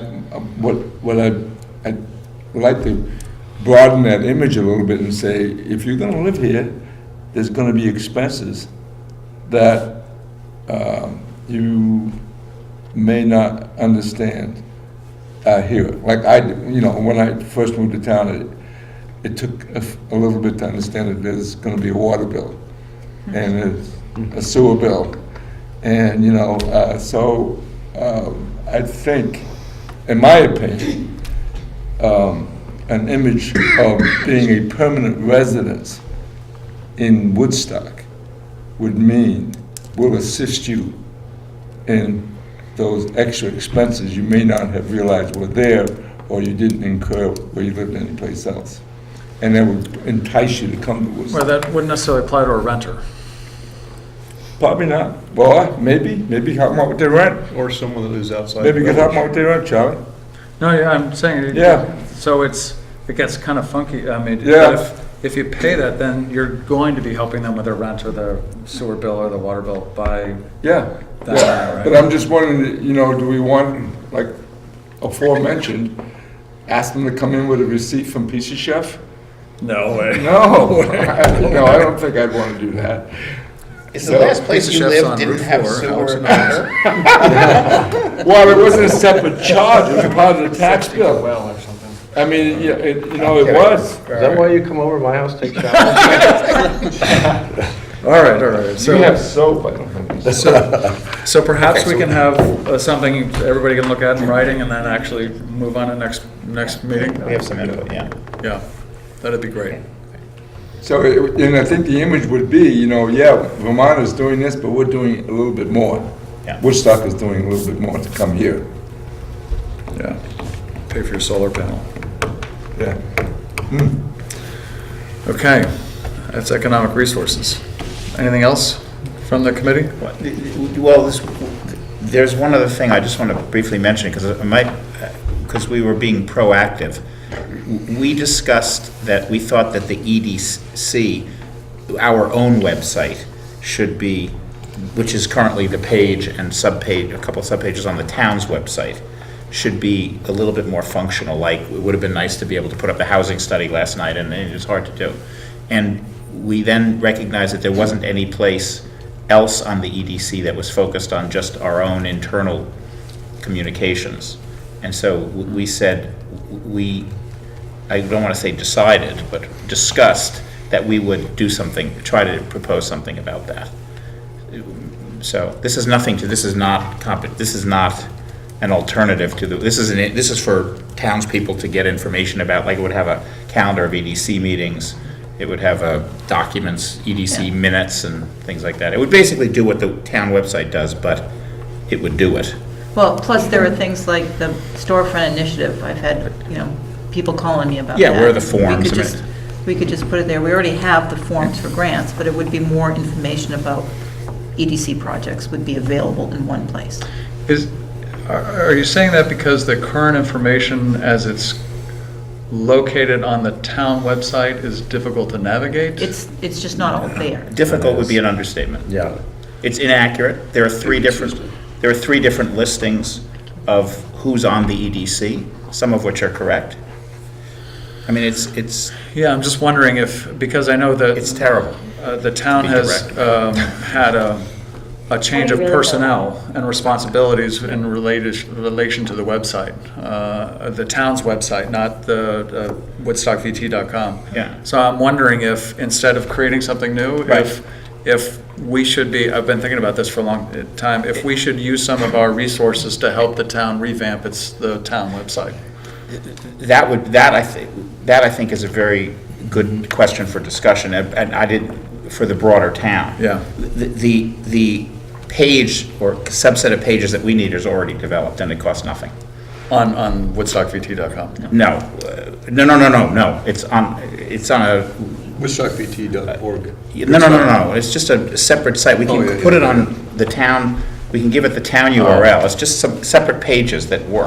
Okay. I just created them. I was just going Yeah, to say, it's just- yes, it- it's okay, not- you created them.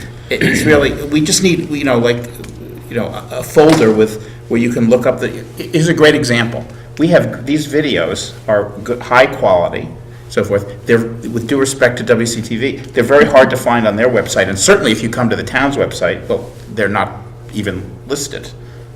So it's just it's basic information. This is not for tourists or people thinking of coming to Vermont. It's somebody's coming to the housing meeting and they want to get the report.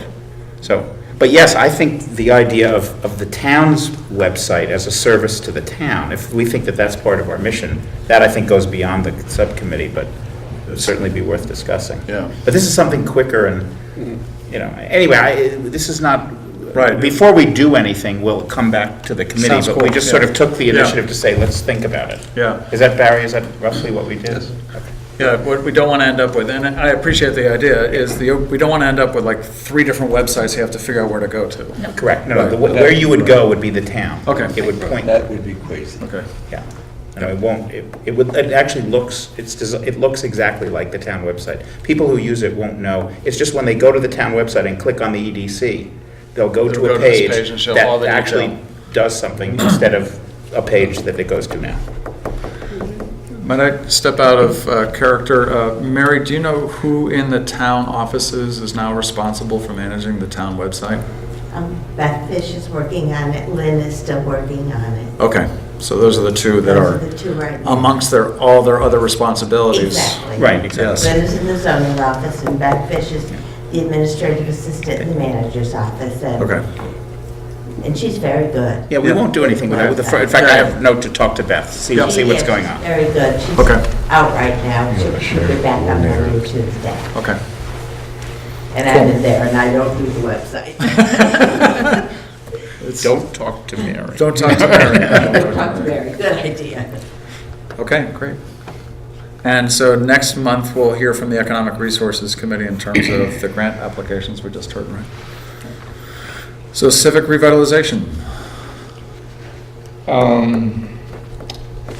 Beth and Ray and I met with Sophie last Tuesday, 29th, That's who the Sophie up is. in Randolph. And we discussed with her a number of things. One primarily is a question of scheduling.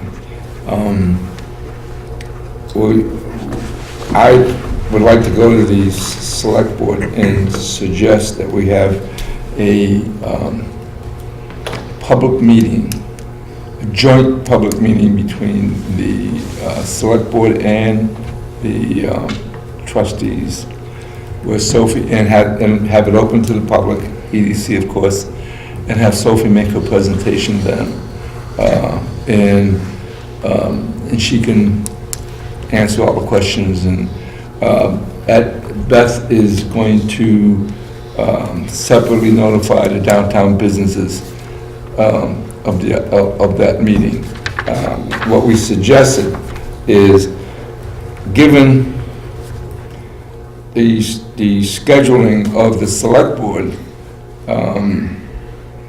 their next meeting is Thursday. When is next Tuesday? The select board, Two days from now, right? the select board, Yeah, February 19th. right. So it's February 19th. The final draft of the conceptual plan being done by Dubois and King won't be until the end of the month, which is after the next select board meeting. So what I'm going to propose to do, I'll go to the next select board meeting and suggest that we extend the report due by Dubois and King until the end of March, which will give us time to, it'll be done by the end of February, but, we want to make the presentation to the general public and a joint meeting of the select board and the trustees on the 19th of March. Well, on the 19th of March is village meeting night. So the select board will not have a meeting that When will they have the night meeting? because it's village meeting. Excuse me. In March, it's typically after the polls close, within a day or two after election. Okay. Because we have a new sitting board at that time, we Okay. elect a chair, Okay. and So- we may not have new board members, but, you have to wait until after the Okay. election. So- So it's in early March, we don't meet again typically in March, because village meeting is on our typical meeting night. So that there's no scheduled select board meeting in March? There will be a select board meeting in March. It will probably be the day after town meeting or the day after that. Okay. So how would it be then if I went to the select board meeting on the 19th of February and suggest that meeting on the next select board meeting day, whatever that may be? It will be first week in March, and it might be a daytime meeting. Yep. And That wouldn't be good. I don't know if that's a venue where you'd like to present that report. At the village meeting? Oh, no. At village, the general. Yeah, I know what you're talking about, sure. That wouldn't be a good place for No, it. of course not. Of course it wouldn't. Or, What do you want, Beth? Well, I just wanted to say, given what Mary just said about whether there'll be new select board, there also may be, or will be, new trustees. Right. So would it be worth waiting until after the 19th? Maybe. Of March? Of March. Maybe we can do the 20th, sometime right after that. So can we leave it with you, Joe, to schedule a joint meeting between the village trustees, select board, and EDC? Well, what I'll do is I'll go to the next select board meeting and ask them. February 19th. Yeah, February And our 19th, chair and I'll will say, be listen, there. this is what we have in mind. Now. We'd like the joint meeting with the public and the trustees and the select board, That's, and then ask them what date would be appropriate. And we'll go from there, all right, okay? thank you. Okay. In addition, you're welcome. And in addition to that, we discussed the option of applying for downtown designation. We right now have a village designation. Why are you doing that, Charlie? Village Center. No, I've just been dealing with some issues around that. So we would like to be able to convene a meeting with Gary Holloway to discuss that possibility. What does that mean? I think that's a much broader discussion community-wise, because that's generally Well, something that I'm comes... not done yet. Okay. Okay, so that meeting would include Michael Brands, Phil Swanson, members of the trustees and the selectmen, EDC members, chamber boards, and other interested individuals. So that's another separate meeting we have to set up with Mr. Holloway. And what that does, to answer Courtney's question, and if you can get that designation, it would entitle to different benefits, primarily grant money, grant for signage and other transportation issues. I mean, even a possibility of getting money for the sidewalk issue that keeps coming up through the transportation budget. But you have to get that designation first. And so I want to talk to, or Beth is going to set up a meeting with, I've written to him. and sign, when he's available, and then we'll set up another meeting with all these interested parties and talk about the possibility of getting that designation. That would make us, eligible for these different types of grants that we're at now. What differentiates Not the village yet. from a downtown? Investigating. The main difference is there has to be a funding source for That's right. downtown. I mean, and so a village doesn't have that. So you need to have a TIF or another funding for programs that you're going to be doing in your downtown, which is it's a very different level. The village is very similar. There are a lot of programs that are available for both. Right. And I don't, off the top of my head, know which ones are not available for villages. Well, it's going to become an educational experience for a lot of us. We've looked at it. It's $100,000, up to $100,000 of transportation money. Right. That's real money instead of tax credits. Yeah. The village designation gives you center the is tax eligibility for tax credits, right? Well, this is real money. And you can lower the speed limit if you want. There's more traffic calming. Bump outs. Traffic calming, I don't know, right. Yeah, most of the difference is around transportation. It is the transportation money. Yeah, so the downtown tax credits, those are available for both village Yeah. centers and designated downtowns. Does it encumber the town with any restrictions, or? You have to have a commitment of funding sources that is not necessarily tax revenue to support the programs within a downtown area. And we've looked at it in the past. Right. Probably, We all have, it's yeah. probably been 5 years since we last looked at it. Yeah. But it Life's comes up regularly. And so, and I don't know how much it's changed in the last 5 years, so it's definitely worth exploring. It seems like an exploratory meeting, Yeah. maybe. Might as well have the question again, right? And I don't know if the Valuable. EDC funds can be used to cover that now. I don't know if those. But he'll know. But you know what? We're going to find Very out. probably. But I do suggest that you ask the planning commission, because we have discussed it at the planning commission as well, so that's They will generally. definitely be within the loop. We'll do a Good. Google poll. Alrighty. That's ambitious. It's good. Next is recreation assets. So reporting for the committee is Michael Malik. Is he here? Is he here? Oh, here he is. Here we go. We did. Wow. Guess what's happening is the River Loop project. I don't want to be redundant because Sally kind of already went over that. She did. I just wanted to call you out. Thank you. No problem. That was fun. It's good to see you. And that's all. And hey, this grant request too for Park Run, that's a recreational That is a asset. recreation asset. That's going to be cool. Thanks, Mike. But we got to get the park done first. We do have to get the Or it's park. park none. Yeah. Thanks for the update, Michael. That is the last item on our list before we get to other business. Is there any other business for this group? Sure. Yes? I don't know if it's other business or new business. Is it business we've previously discussed? No. We moved on. Then that would be new business. So hang on. Sounds like Check. I know that there was possibly only one select board member here last night at your housing study presentation.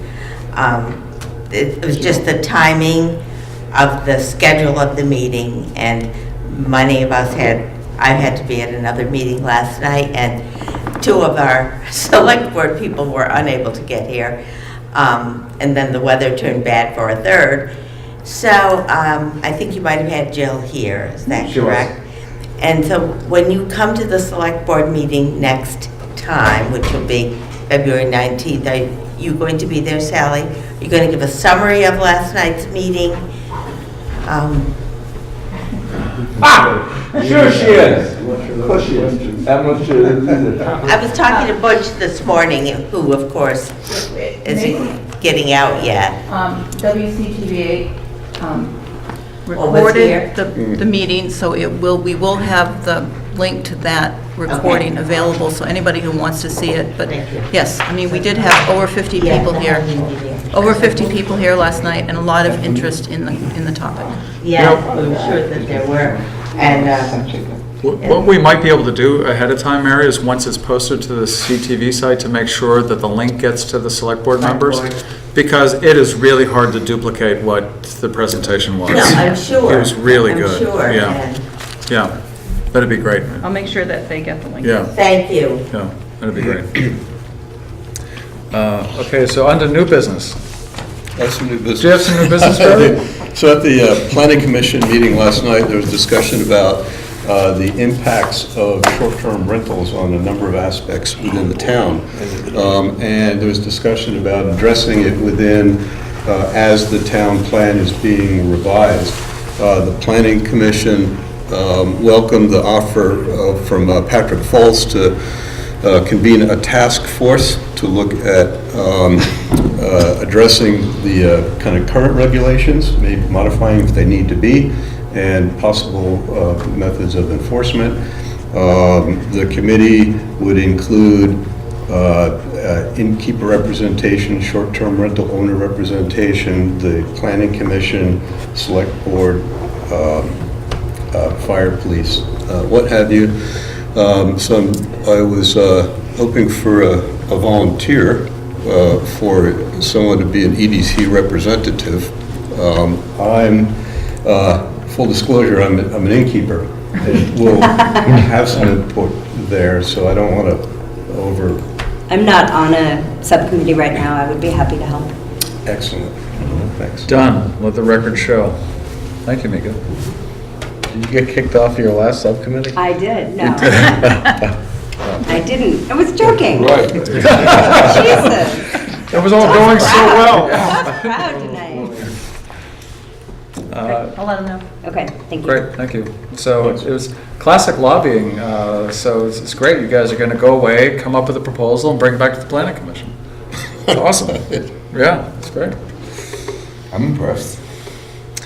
Barry, you will fill me in on what that actually means, right? What my expectations are. Do we have any announcements before we're ready to go?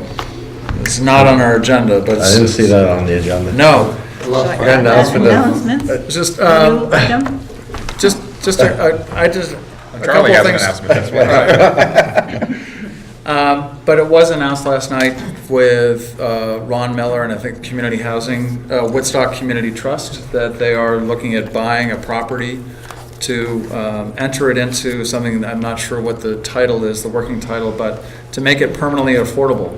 And which is really a great thing that Woodstock Community Trust is doing, to actually find and purchasing at market rates a property and then underwriting it so that it will be sold on a perpetually affordable basis for, I wouldn't say workforce housing that often gets misused, but for people, intended to be for people who are permanent residents that can't afford the prices of real estate in Woodstock. So, and they intend to roll us out to a greater number of properties, so I thought that was really great. Yeah. But it's happening. It's happened, yep, really good. I think they bought it. Yep. I think it's done. Yeah, I was surprised. I thought they had bought it too, and that, or they have agreed to buy it, and that they were going to, they seemed to say it a little bit more Yeah, I think gently they're- than that. I think think it's a that- done deal. The offer has been put in, the offer's been accepted. There are, the process. Okay, so it's not, I mean, Yeah. it's a new process too. Makes sense. There's a lot that has to be worked out. Yeah, and it's also there are a lot of things to work out. Yep, great. That's good. All right, any other business for the good of the order? Seeing none, is there a motion to adjourn? Motion. It's been moved and seconded. All those in favor say aye. Aye. Opposed, nay. Thank you. Okay, Thank you. good night, everyone. We are out. Thank you.